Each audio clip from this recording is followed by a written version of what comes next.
All right, welcome back to another episode of Beer, Bacon, and Bros.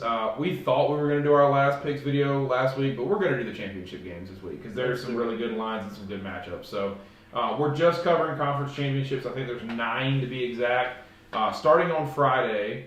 And before we get into those, would you like me to cover the records from last week? Yeah, I'll cover the records from last week. So Alex wasn't even in the video. Went 10-6. Adam went 7-9. Keith went 10-6, and I went 12-4. Yeah, I took some upsets. You took a lot of upsets. Yeah. Took a lot of You got upset. You slammed your hand on the table Boise and State. Boise State. Absolutely. Should have won that game, but they blew it. At what point in the game should they have won that game? They were up like 2 scores. I watched that game. Okay. All right, so let's hop into these championship games.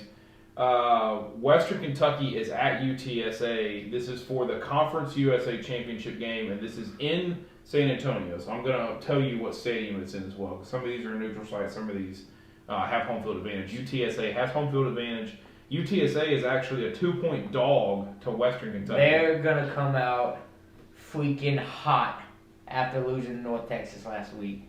UTSA? Yes. Okay. The fact that they got embarrassed the way they did by North Texas. Yeah, that was pretty rough. Like Yeah. North They're Texas, gonna like come bottom out- of the barrel. They're going to come out with a chip on their shoulder and show Western Kentucky why they went undefeated, essentially, except for this game, except for North Texas last week.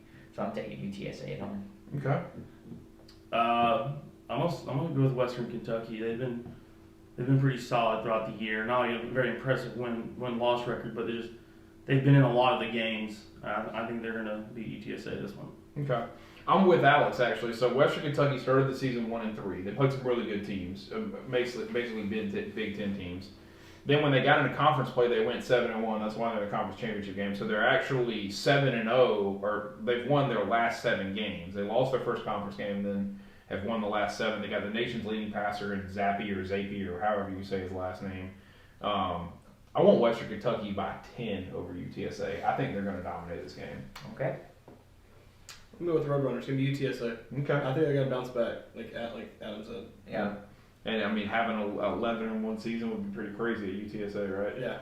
So, another Friday night game. This one's an hour later. You got number 10 Oregon at Utah. Well, not at Utah. Sorry. Number 10 Oregon and number 17 Utah. They're playing in Las Vegas for the Pac-12 championship game. Just 2 weeks ago, Oregon went to Utah and got absolutely dominated. So Utah opens as a 3-point favorite. You're essentially looking at a home game there for Utah. Definitely closer in proximity than Oregon is. Yeah. I think that fan base is probably going to travel there because. It's not far. Well, not only that, but Utah hasn't been.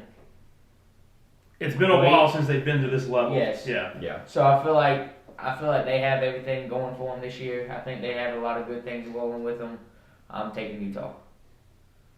All right. I'm gonna go Oregon on this one. I think they're gonna go out here and try to redeem themselves. It's the championship game. It's a little bit gives you that extra adrenaline rush, that extra gas in the tank. I think Oregon's gonna pull this one out. I'll say Oregon, but flip it the other way by 3.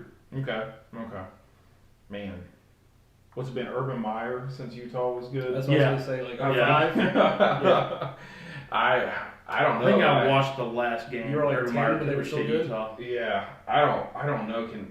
I guess the question is, can Utah do it? Now they dominated Oregon 2 weeks ago at home, but can Utah do it in Vegas on the big stage? It's for the championship. Oregon's been to a billion Pac-12 championships. And Oregon's going to travel really well too. So I mean, yeah, they've been a good team. They got a great fan base, and it's also cheap to travel to Vegas. So. Yeah. I'm going to take Utah. I mean, I just don't. I feel like with the confidence that they probably have from 2 weeks ago, it's probably still there, and that's not too far away for relevancy. So I'll take Utah. I think it's really hard to beat a team twice in the same season. No, It's hard to beat a good team twice. It's very hard to beat the same team twice, especially when you play. It's really hard. But I still think Utah's going to pull it out. Okay. I think Utah's going to do what they did to them 2 weeks ago, and Oregon's got a little bit of fire in their belly. They're going to come out hot, swinging. But I think Utah's going to be able to withstand and keep that game. Okay. Well, opening game on Saturday, noon, the Big 12 championship. Number 9 Baylor, number 5 Oklahoma State. They're playing at the Dallas Cowboys Stadium in Arlington. Oklahoma State won this matchup back on October 2nd by 10 points at home. So Number 5 and number 9. This is all the marbles for Oklahoma State. They're likely in the playoffs if they win this. Oh yeah. I think they've looked good after what I saw them playing at Oklahoma. Yeah, Bedlam. Yeah. So give me Oklahoma State. Okay. I don't know. This one's tough. What'd you say the spread was on this line? This spread is 5.5 in Oklahoma State's favor. Yeah, I'm gonna go with Oklahoma State. They're riding big off the win over Oklahoma, exposing them. Oklahoma State, I think, is just kind of a sleeper team out there. They were kind of looked over a little bit to the later part of the season. Yeah. And I think they're going to come out here and really stake a claim. And I mean, they're hoping for a squeak into the playoffs here. Yeah. So if they get this win, that really does help them get that in there because Georgia, Alabama, that whole situation. But I'm going to go Oklahoma State. Yeah, I'm with him. I'm taking Oklahoma State. These are the two teams that beat Oklahoma. I think, like he said, the whole season everyone's looked over Oklahoma State. They've just been waiting on Oklahoma to win the Big 12, and both these teams beat them. Oklahoma's not even in the conversations for it. So, I mean, I'm with him. I think Oklahoma State, looked impressive enough at Bedlam last week, and so I'm with them, and I think they're going to win it. I think they're going to get in the playoffs. Yeah, I'm with all y'all. I'm going to Oklahoma State too. Cool. Yeah, give me the So give me 10 on Baylor. Yeah, so the MAC championship, baby, and oh my God, it's not either one of the teams anybody talked about. Nope. It's Kent State, Northern Illinois. Northern Illinois, my team from college football, 3-9 projection. It's gone 8-4 this year. They're playing at noon. They're actually at the Lions Stadium in Detroit, so they're at Ford Field. Kent State opens as a 3-point favorite. Give me Northern Illinois. Okay. Give me I'm riding with them too. I rode with them all year in the fantasy league. They keep proving people wrong. I think the big thing is Lombardi going to play their quarterback? That's the transfer from Michigan State. That makes a huge difference, as Alex pointed out last Tuesday, why they got dominated by Buffalo. So, was it Buffalo? No, it was. Who did you take in the fantasy league that beat them the other one? Ball State. We got dominated by Ball State last Tuesday. So. So I did a lot of wheeling and dealing this last week. Yeah, you don't even know. I kind of lost track of who I had and who I was playing. So, but I'm taking Northern Illinois. I'm just going to ride with them, and hopefully, they pull off another upset. I'm going with Kent State. Don't know much about either team this year, only because You didn't own a single MAC player in your entire lineup. I owned Ball State for all of about 5 minutes, and I sold them for Kentucky, I think. But no, like I said, going with Kent State. Got some friends that got some ties to Kent State, so that's the only reason I'm going with Kent State here. What are they? Golden Eagles? What are they? I think they are the gold. They're Flashes Eagles or or some something. sort. No. I don't know. What is their man? What are they? I think it's The Golden Flashes. That's what they are. Oh. The Golden Flashes, which is a gold eagle, basically. I don't know. Northern Illinois got a really squirrely habit of making a last-minute comeback or making it seem like they're about to come out and win the game. They did do it one time and screw me over. So I feel like that's going to happen again here. Kent State will be leading, and then at the last second, Northern Illinois is going to win it by, I'm going to go with 3. Okay, that's fair. All right, so this is where we got some personal flashes going off. We got Utah State and San Diego State for the Mountain West Championship. We have literally Utah State and San Diego State owners over here. Now they are meeting in Dingy Health Sports Park, which is in Carson, California. It's actually where the LA Galaxy. It says Dignity. Yeah, Dignity, whatever. Dignity. Dignity. Yeah. What is Yosemite? Pushing me Yosemite? Yep. That's gotta hurt your dignity. Yeah. It's so I looked it up. This is where the LA Galaxy play. Okay. So this is again a neutral field, not a home field advantage for either one of these guys. But somehow, never mind. San Diego State is a 6-point favorite. Yeah. So San Diego State is a 6-point favorite over Utah State. 3:30 on Fox in the LA Galaxy Stadium. I mean, both of these teams come off of a crushing victory their last in Week 12. I just think San Diego State's too good. Utah State's not going to be able to handle the offense of San Diego State. But I don't know. San Diego State, I've had a great pleasure owning them all year, playing them in the fantasy. I mean, only one loss. So I think San Diego State's going to pull this one out. Okay. I say the few games game and a half probably combined total. But I watched a couple games. They look good on both sides of the ball. I think they got a very efficient offense on what they do. They got a good scheme with what they wanted, and so I'm going with what Alex said, San Diego State. I don't think the over/under of 50 is going to do this game justice. I would hit the over on this one. Okay. You would handle it? Yeah. I mean, these are two really good offenses. They're really good offensive teams. So I think they're going to put up a good bit of points on the board. Okay.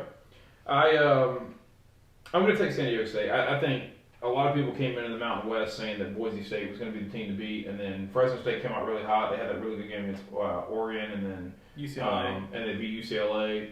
So, and then, San Diego State just kind of stayed under the radar there, and then towards the middle of the season to the end of the season, everybody realized San Diego State's the best team in the Mountain West. So I think Utah State's had a great season. They're 9-3. What were they probably projected 4 wins this whole year, 5 wins somewhere around there. You got them for literally like $3. $2. And they won plenty of games this year. 9-3. So, but I agree with you. I think San Diego State's the best team in the Mountain West. So I think they'll take it. Yeah, I'm taking the Aztecs too. Yeah, I'm taking San Diego State. I think they're gonna. Mountain West put a good They season had together some for good a teams team this that year. year I on mean, the board. you got Nevada, Fresno State, Hawaii's bowl eligible. Boise State's had a good year and a great year. Utah State's obviously going there. San Diego State's probably going to go to a pretty major bowl game if they go 12-1. So San Jose State wasn't bad either. Nick Starkville didn't play the whole year for San Jose State, but they would have probably won the 8 or 9 games they were projected if Nick Starkville would have been playing. Yeah. So, I mean, they got some good teams over there. Yeah, because they went 9-1 last year. They went 8-0. They only played 8 games in the Mountain West, but they went the COVID season. Yeah, they went 8-0. So, the Sun Belt Championship, which we all this one should be interesting. We knew it was going to be we knew it was going to be 2 of 3 teams: Coastal, App State, or Lafayette. So it ends up being App State and Lafayette. The Louisiana. App State got in because they beat Coastal and they had the head-to-head, right? Yeah. Coastal got shorter. So App State and Lafayette, Louisiana, Lafayette, Raging Cajuns. This is actually at, you're going to love this, Raging Cajun Stadium in Louisiana. They literally have their stadium named Raging Cajun. It's pretty awesome. How do they have home? Like, it's literally in their home stadium. Yeah. That happens in the smaller conferences. Not all of these games are like UTSA. You can find a neutral field though. For the Sun You Belt? could put in. They could. Yeah. It's not like they're fucking. If you can find it for Northern Illinois, I think you can find it. Well, the MAC conference plays in Detroit. I think this is going to be a great game. Like I think this is going to be a shootout. A 3-point spread is not much at all. Yeah. Is Raging Cajun, are they going to have their head coach? Has he announced if he's coaching for this game or not? I don't know whether Billy Napier is actually coaching for this game or not. So so if you don't know, the Louisiana Raging Cajun, their head coach has accepted a job elsewhere. Florida. So it's one of those weird things about, is he going to coach the bowl game or not? Because a lot of times they don't. They do not. You're correct. It depends on the game. It depends on how high level It the depends ball on the game and game. stuff like that. Yeah. But that's gonna be interesting. If he's not, I think App State wins. He is coaching the Sun Belt title game. Okay. Yeah. I still think App State wins. I was going to say, if not, I think App State would win in double digits. I'm gonna go with App State on this one too, because like if Napier goes out here and he coaches his heart out, he can go here and coach his heart out, and the team can really rally behind him and be like, one last win for coach, whatever. If that all perfectly plays out, that can happen. But you're also gonna have players that are like sophomores, juniors, they're like freshmen. They're gonna be like, Oh, he's leaving us. what's our program look like now? Like this guy's really put this school on the map here recently, and now he's walking away. Yeah. So all that can happen. And then App State's just been a solid team throughout the year. They don't have anything drama-wise going on really to distract them from this game. They're out here to just go forward and win their conference championship. So I'm gonna go App State. Yeah, I'm taking App State too, and it's not really more around whether Billy Napier's leaving and kind of the mentality and stuff. I actually like App State. I thought the whole year was the best team in the Sun Belt. I thought it was App State and then Lafayette. And then I may have not worded that the best, but I agree. Like App State is the better team, in my opinion. Yeah. But all the other distraction you've got, Louisiana's going to hurt can them. certainly play a factor. Yeah. I really feel like App State is actually the best team in the conference. I think Chase Bryce is the best quarterback in the conference, and I think in a big championship game like this, you're going to see him come out. And I mean, this is it for him, unless he kind of enacts that COVID year and gets another year at App State. So for him, this could be a real big statement moment towards the NFL as well. So this is another game where I would say pound the over. It's interesting 53 because Lafayette loves to run the ball, so it's almost like playing a military academy. So you have are you going to have enough time? Yeah, but the 53, I agree, man. I just feel like 53 is just not enough for these two teams. I'm going Cajuns. You like Lafayette? I'm going Lafayette. Yeah. Okay. Any particular reason? You just feel like they're going to win? I think they're going to win the game. Okay, all right, cool. Yeah, that's enough.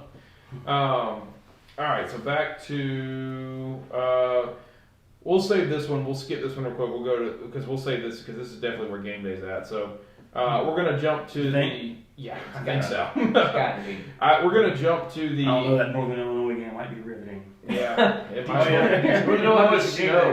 I wasn't saying that Northern Illinois wouldn't be a closer game. That's probably this is probably a game-winning field goal in Northern Illinois. So. In the cold and the snow.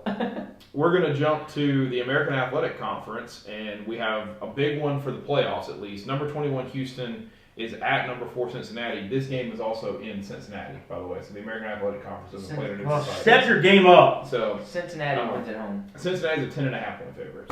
Cincinnati's going to win at home. Houston did just have a really close game though with somebody. They didn't have a close game last week when they played UConn. No, they blew out UConn. Yeah, I mean it's fucking UConn. Who was it? It's SMU. Yeah, SMU was a close game. Houston is good, but I think Cincinnati is just. I really just want to. I want to say it. I do kind of believe it, and I just really hope it just all comes together. Cincinnati is just better than what people want to give them credit for. I think the committee is so much scared. Is not so much scared. Is scared to give them so much credit. But I mean, like if you look back at last year's bowl game, Cincinnati almost beat Georgia last year in the bowl game. Cincinnati's going to go undefeated. They're going to put themselves in the college football playoffs, and that's going to cause a whole bunch of other debates and doors that are going to be opened up for conversation. But I'm going Cincinnati on this one.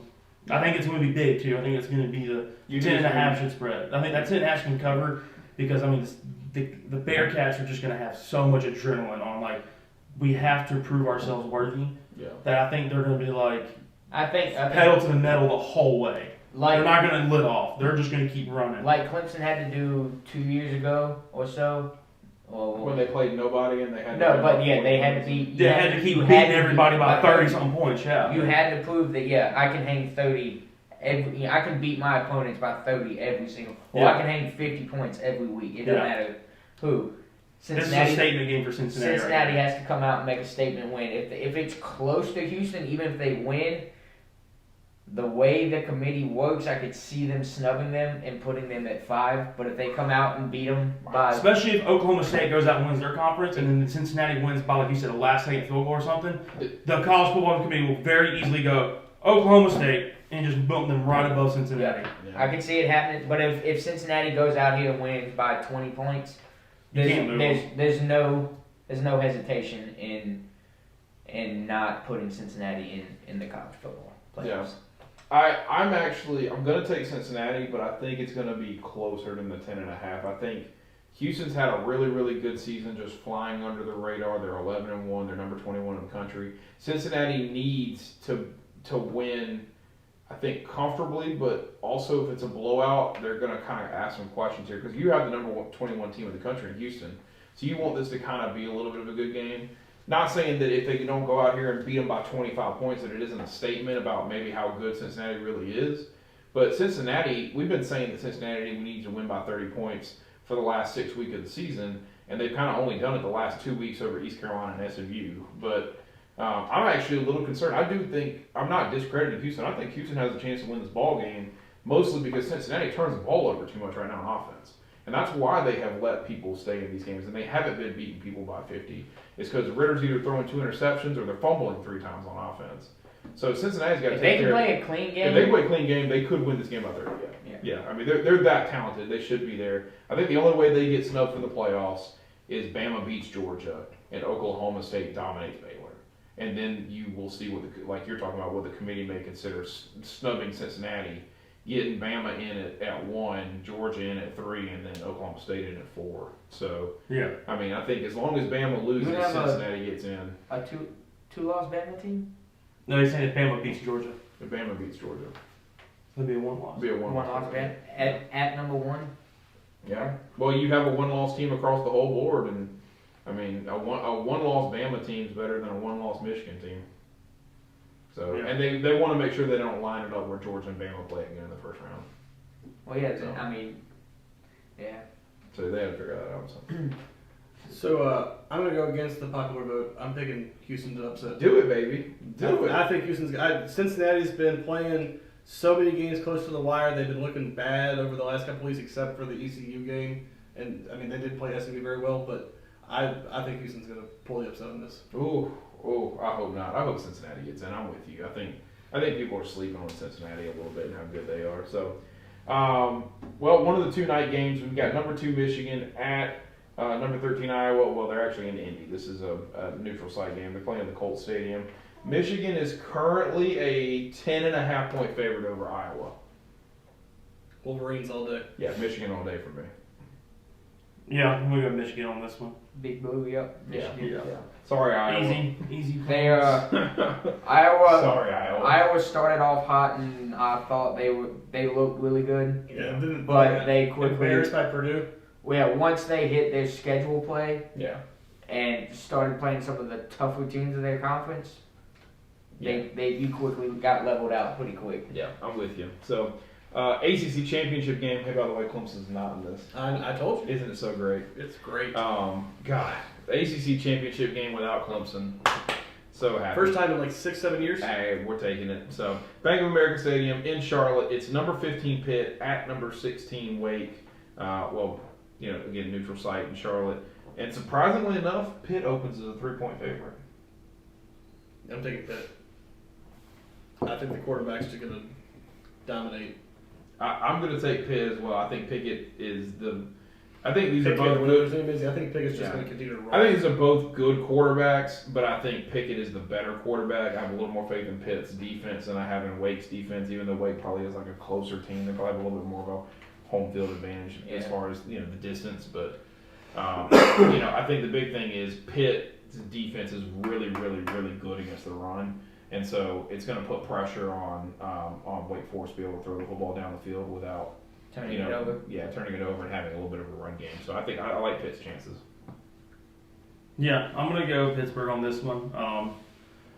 Pittsburgh's been looking good.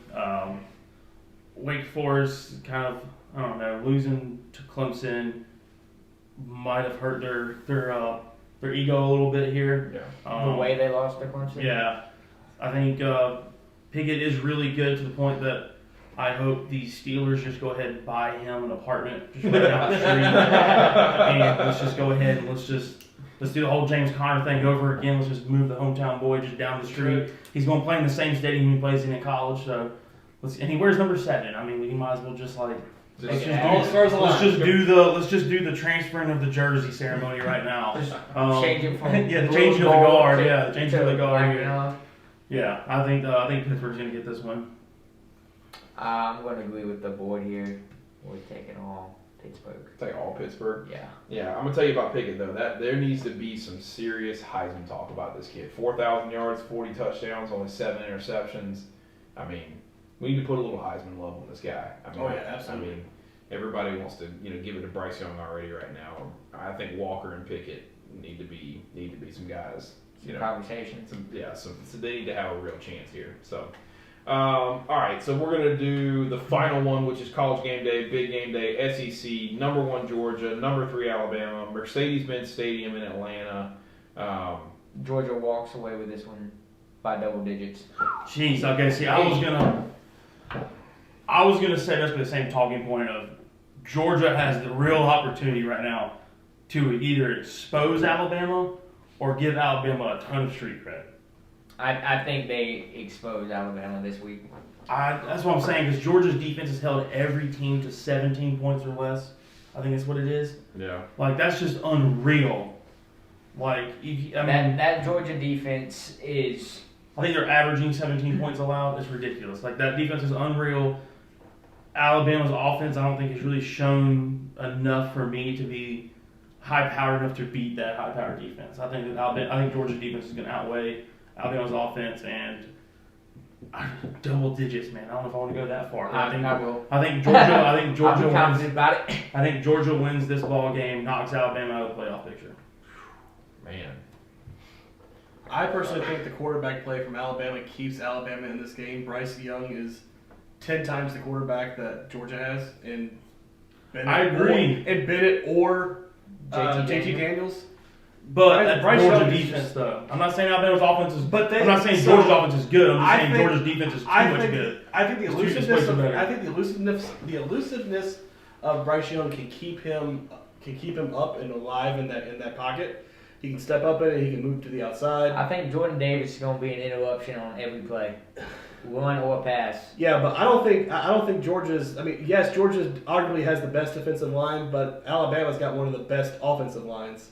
But if you got to double team one guy every single play, that leaves somebody exposed for a one-on-one that I think Georgia is going to be able to take advantage of. I think this is going to be a really close game. I don't think it's going to be double digits. I think this is. Can we not talk about how Alabama had to use 4 overtimes to beat Auburn? And they were down at that one point in time in that game? Yeah. They were down for a good chunk of that game. They were down the entire game until the fourth quarter. Yeah. Exactly. Georgia's going to win this ball game. I'm going to say at least by 8.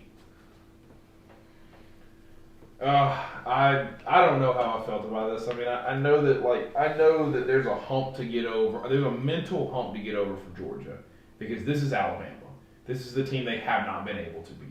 There's that clout name recognition around Alabama. Yeah, I mean, Georgia was what year was it? Like 80 something. Last time they won the national championship. 1980 is the last time they won a championship. Yeah, it's the last time they won a national championship. And we talk about how elite Georgia's program is on a national name, but they haven't won a championship since the 80s. But hey, the Georgia natives, Atlanta Braves, broke the narrative. They did. Maybe the Bulldogs will break the narrative. They did. And I mean, I'll tell you, this is the best Georgia team we've seen in our lifetime, probably. Yeah. I mean, this defense is so elite. They're averaging 6.9 points giving up a game and just 78 yards rushing. And I think that on the flip side, though, Alabama's only averaging giving up 80 yards rushing a game. They're right there with them in the run game. It's the pass game that his defense has gotten dominated on. And so Alabama's going to want to come out. They're going to want to throw the football. Bryce Young, a 40-touchdown guy. You know, can he be the one that throws it on Georgia's defense? Because you think about the quarterbacks that Georgia's played against, none of them are anywhere near close to as good as Bryce Young. So you have that big question mark of what's Georgia's defense going to look like versus Bryce Young, and can Alabama or can Georgia, who's dominated teams on the ground with over 200 yards a game, run the ball against Alabama? And I think the health of Alabama is the biggest question for me because their running backs hurt, 2 offensive linemen are hurt, half their defense is freaking hurt. And Jordan Davis is actually hurt. He's got a hip injury, so is he going to be as dominant as he was early in the year? But I'll tell you this: I'm taking Georgia. I'm going to take Georgia on this one, and I'm only going to take Georgia because I think they're going to actually control the ball, control the clock against Alabama, and limit the possessions that Bryce Young gets. So he's going to have to be really, really good on Saturday at every possession that he gets. All right, everybody put a pick in.